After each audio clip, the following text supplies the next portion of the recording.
Se sentir prisonnier dans son emploi, coincé dans une routine, c'est une réalité qui touche beaucoup de gens.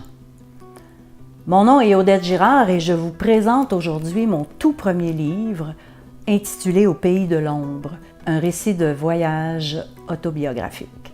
Après presque 20 ans à enseigner la littérature au niveau collégial, je me suis sentie coincée. Alors j'ai demandé à l'univers un changement radical dans ma vie et je l'ai eu. Mon mari avait le désir d'être son patron depuis très longtemps. Alors, il a décidé d'ouvrir un gym à Cobano, dans la péninsule de Nicoya, au Costa Rica, où nous étions allés en vacances déjà.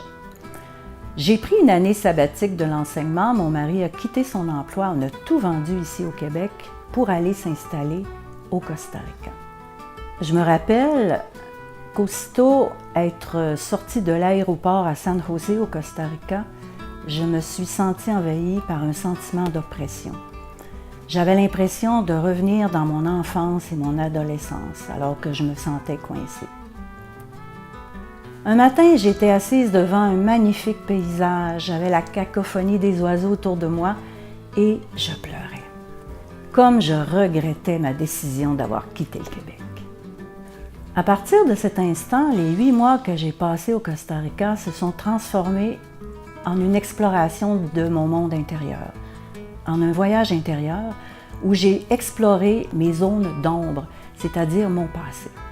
J'ai senti en moi une impulsion très forte, impérative, celle d'écrire. Alors, je me suis mise à décrire les paysages, les gens que je côtoyais, les situations que je vivais. Et en créant un univers, je fais en fait ce que j'aime le plus au monde, c'est-à-dire transcender la réalité afin de toucher les gens, d'une manière ou d'une autre. Mon récit, Au pays de l'ombre, est l'aboutissement d'un travail de courte pointe. J'ai réuni dans ce livre des textes que j'ai écrits au Costa Rica et également des textes que j'avais écrits depuis fort longtemps. Mon parcours montre que l'on peut réaliser son être profond à n'importe quel âge. Il est essentiel que vous puissiez réaliser l'être profond que vous avez en vous. Si j'ai trouvé le courage de devenir l'écrivaine que j'ai toujours voulu être, vous aussi, vous pouvez trouver ce courage de réaliser vos rêves, si ce n'est pas déjà fait.